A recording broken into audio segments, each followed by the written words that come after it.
Ao anatin'ny fanomanana ny hetsika fandraisana ny fihaonana tampony ny firenena miteny ampahana manontolo ny teny frantsay hatrany dia androany no nanolorana ireo gilet ho an'ny voamera ny fandriampahalemana ho an'ny distrika n'Antananarivo. Voamierany fandriampahalemana eny anivon'ny Fokontany miisa 703 avy amin'ny distrika n'Antananarivo fahatelo no nitolorana fitaovana toy ny gilet izay hoentina hamantarana azy ireo omaly ateny amin'ny CMS Betongolo. Fiara-miasa amin'ny faritra Analamanga no nazahoana sy nanatotosa izany hetsika izany. Manana andraikitra manokana moa ireo voamierany fandriampahalemana ireo. Ny andraikitry ny voamera ny fandriampahalemana manome vaovao maro-potitra sy maro-potoana ny mpitandro ny filaminana. Tsy polisy Fokontany izy akory fa mpanome vaovao izay tsy manavaka na maraina na atoandro na hariva fa afaka miara-miasa mitandro ny filaminana foana ny voamera ny fandriampahalemana.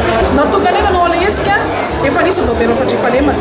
Didim-panjakana ny voamera ny fandriampahalemana fa hanavahana azy amin'ny olon-drehetra fotsiny natokanaina nanao an'ilay hetsika hoe manao gilet tena mitokana mihitsy ry zareo hamantarany olona hoe misy voamera fandriampahalemana. Samy manana ny antony na risika azy ireo hiditra ho voameran'ny fandriampahalemana kosa ireo mpikambana.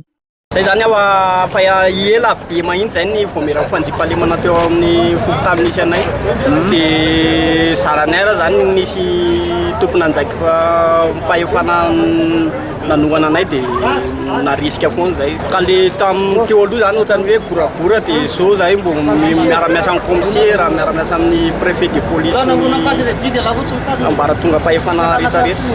Mahatonga anay nandray andraikitra amin'ity voamera fandriampahalemana ity zany dia ohatrany hoe mahatsiaro hoe maloto ny teo an-tanàna anay dia izay fotsiny mahatonga na vonona amin'ilay izy vonana fampitsela moa zany zao efa azo lazaina hoe milamina hatramin'ilay sy ny voamera fandriampahalemana.